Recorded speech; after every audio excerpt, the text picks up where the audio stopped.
එතකොට ස්පර්ශය කියන්නේ මොකද්ද? තින්නම් සංගති පස්සෝ. තින්නම් සංගති. සංගති කියන්නේ එකතු වීම. තුනක එකතු වීම ස්පර්ශයයි. මට මතකයි අපි පොඩි කාලේ ඉගෙන ගත්තේ ගැටීම ස්පර්ශයයි කියලා. අරමුණු ගැටීම.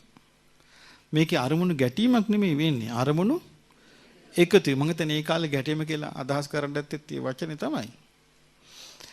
මොකද අපිට තේරුනේ නැහැ. තින්නම් සංගති පස්සෝ. සංගති සමவாயෝ කියලා වචනේ ධර්මයේ විස්තර වෙනවා. සමவாயෝ කියන්නේ එකට එකතු වීම. සංගති කියන්නේ එකතු වීම. මොකක්ද එකතු වෙන්නේ? තින්නම් තුනක්. තින්නම් සංගති පස්සෝ. තුනක එකතු වීම ස්පර්ශයයි. මොනවද ඒ තුන?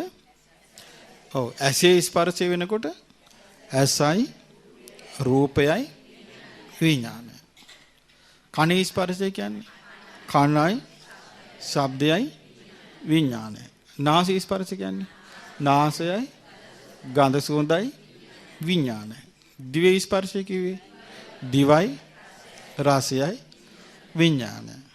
කයේ ස්පර්ශය කිව්වේ කයයි පහසයි විඥානය. මනසේ ස්පර්ශය කිව්වේ මනසයි අරමුණුයි විඥානය. එතකොට ස්පර්ශය හටගන්නේ ඔය හයේ.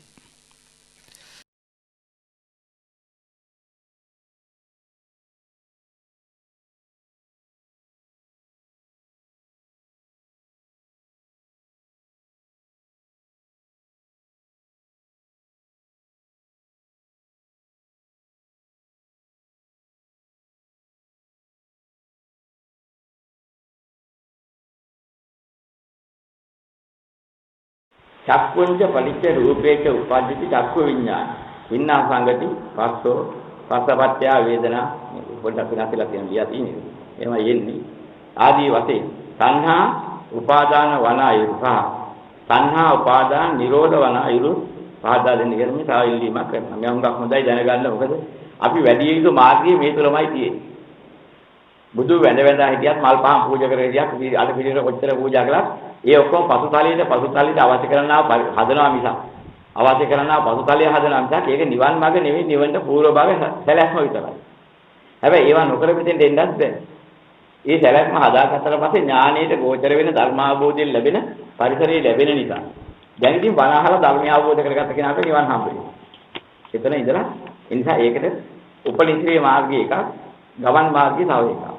දැන් ගමන් මාර්ගයට අවශ්‍ය හැටියට මේ ධර්ම සාකච්ඡාවලින් සිද්ධ වෙන්නේ. ඉතින් චක්කුංච පටිච්ච රූපේට උපදී චක්කු විඥාන. දැන් මෙතන කාරණා ටිකක් සිද්ධ වෙනවා. මොකක්ද? ඇහැට රූපයක් ගැටීම නිසා චක්කු විඥානය හට ගන්නවා කියලා ක්‍රමයක් තියෙනවා. පෙර භවයේදී යම්කිසි මතු භවයක් උපදීමට හේතුකාරක වෙන්නා වූ කර්මයක් ඇස් කළා. ඒ කර්මයේ හේතු කරන විපාකයක් වශයෙන් මේ කය ලැබෙනවා.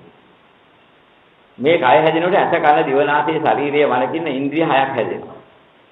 මේක පෙර භවයේ කර්මයේ ප්‍රදාන කරගත ප්‍රතිඵලය. කර්මයේ මුල් කරගෙන හදගත ප්‍රතිඵලය. ඒ නිසා මේක චේතනා සහිත වෙනවා. ඇහැට රූපයක් දකින්නකොට චක්කු විඥානය හට ගන්නකොට මේකේ චේතනාව පහළ වෙනවා. අනේ චේතනාව මුල් කරගෙන වේදනාවට වස්තුවක් වෙනවා කියලා පෙන්නලා තියෙනවා මේකයි. අන්නේ වේදනාවට වස්තුවක් වෙන මේක හටගත්තේ පෙර කරන ලද්දා වූ අවිද්‍යාවෙන් තෘෂ්ණාවෙන් ගොන්නගා ගත්තා වූ භව ඵලයේ හේතු කොටගෙන. ඒකෙන් හටගත්ත જાතිය මේක. දැන් මේක හටගත්තට පස්සේ මේකෙන් අපි ආයි ඉදිරියට හදාගත්තොත් ඒ જાතිය අවිද්‍යාවෙන් තෘෂ්ණාවෙන් මතු භව ඵලය. නැවතත් මෙයාගේ අස කන දිව නාසය ශරීරය මන ආදී ඉන්ද්‍රිය හයකින් යුක්තවන කයකින් බේරෙන්න බෑ. ඒ ගොන්නගී අපි කැමැති වුණා නැත්නම් හේතුවර ඵලය වශයෙන් සිද්ධ වෙනවා. අන්නේ හේතුව නිරෝධ කරගත්තා නම් මේ අන්තිම භවඵලයේ ආයතනයකින් එහාට જાතියක් නැහැ. අය මන්ත්‍රිමා જાති නැති දානි පුනබ්බව කිවි අන්න ඉතින්.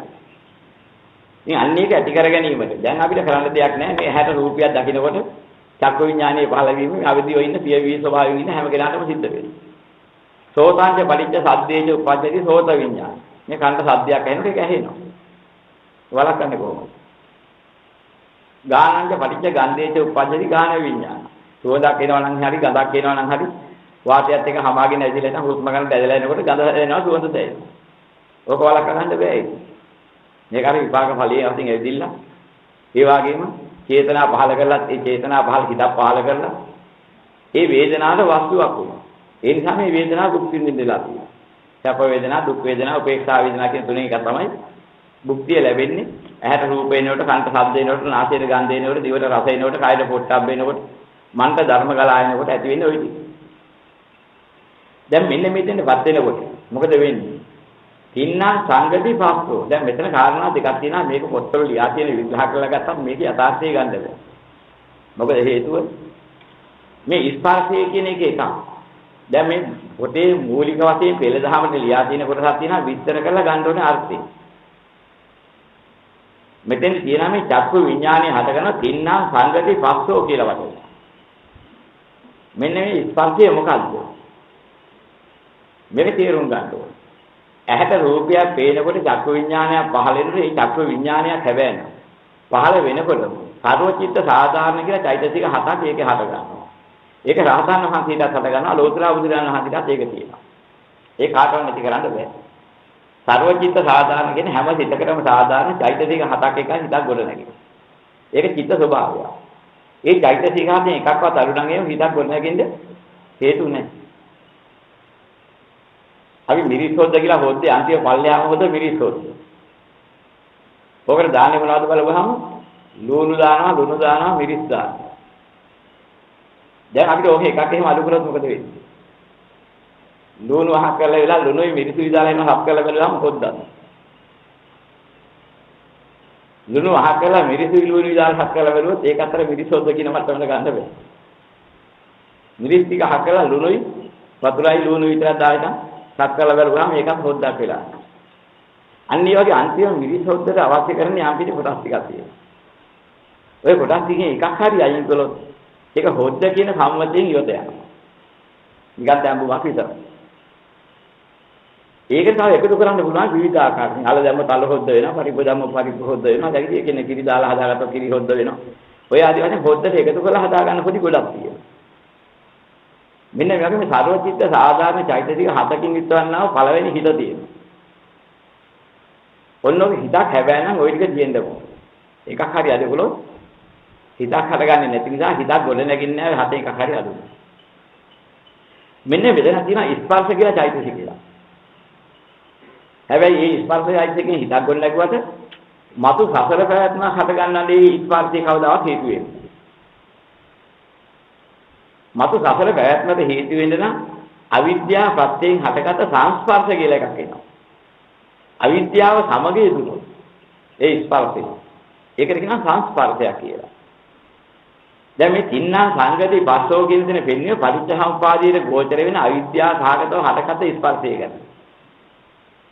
දැන් මේක විග්‍රහ වෙලා නැහැ මෙතන පාළියේ මූලික වශයෙන් දීලා තියෙන පළවෙනි කොටස දීලා තියෙනවා නැහැ විස්තර නැති සාරාංශ කරපු කොටස ඒ නිසා මේක තෝරා ගන්න බෑ සාරාංශ විතරක් බලන්න.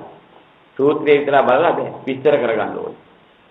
එහෙනම් මොකද්ද මේ කියන්නේ? තින්නා සංගති පස්සෝ. මේ සංඝ කියන වචනේ තේරුම් ගන්න ඕනේ. සංඝ කියන්නේ මොකද? පංචකාමයන්ට. සංඝ කියන්නේ මොකද්ද? පංචකාමියෝ විදහරිනවා. සංඝ එකක්. සංඝ එකක්. සංඝං සරණං ගච්ඡාමි කියලා සරණයක්. පංචකාමයන්ට සංඝ කියනවා. සංඝ කරනවා කියන්නේ සංඝ හරිනවා. සංඝ විදහරිනවා.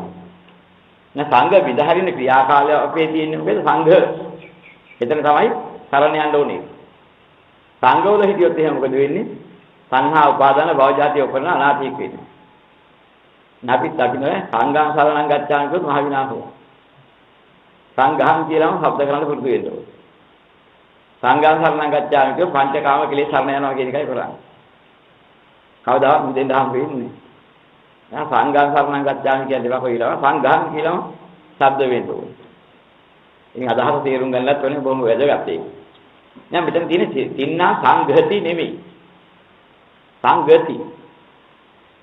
එහෙනම් මොකක්ද වෙන්නේ? සංඝ තුනක් මෙතන තියෙනවා එකතු වෙන්නේ ස්පර්ශයක් හටගන්න මොනවද? සංස්පර්ශයක් හටගන්න. අවිද්‍යාව මිශ්‍ර ස්පර්ශයක් හටගන්න නම් සංඝ තුනක එකතුවක් එන්න ඕනේ. මේක පොතේ වැඩිපුර විග්‍රහ කරලා නැහැ පොතේ තියෙනවා නමුත් තේරුම් අරන්න. චක්කු ලෝකේ පිය රූපං සාත රූපං ඉත්තේසා තණ්හා උපජ්ජමානා උපජ්ජති එත නිවිසමානා නිවිස සතිපට්ඨාන සූත්‍රයේ ලස්සන වෙලා තියෙනවා මේ තුන හැදෙන හැටි. ඔන්න පළවෙනි සංගය. චක්කු සංගයක් හටගන්න. තණ්හා. පිය රූපේ මధుර රූපේ නිසා. පිය මధుර භාවය මුල් කරගෙන ඇත මුල් කරගෙන තණ්හාවක් හටගන්න. අනේ මට ඇහැ කොච්චර වටිනවද?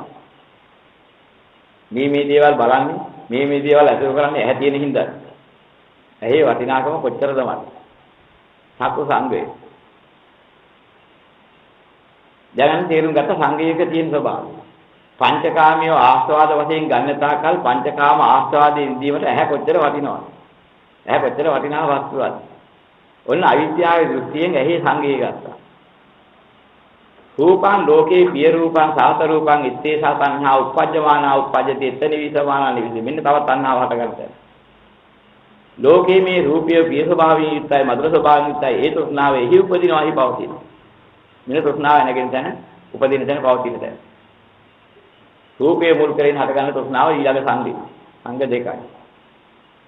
චක්කු විඥාන ලෝකේ පිය රූපං සාත රූපං ඉත්තේසා තණ්හා උපජ්ජමානා උපජ්ජති එත නිවිසමානා නිවිස. මෙන්න චක්කු විඥානයේ සංගය. තින්නා සංගතියේ ඔන්නේ සංග තුනේ එකතුවක් යම් තැනක වුණාද? ඔන්න උතන හටගත්තා. ස්පර්ශයක් ඒකට කියන්නේ සංස්පර්ශය. තින්නා සංගති පස්සෝ කියලා කිව්වේ ඔන්න ඔය සංස්පර්ශය.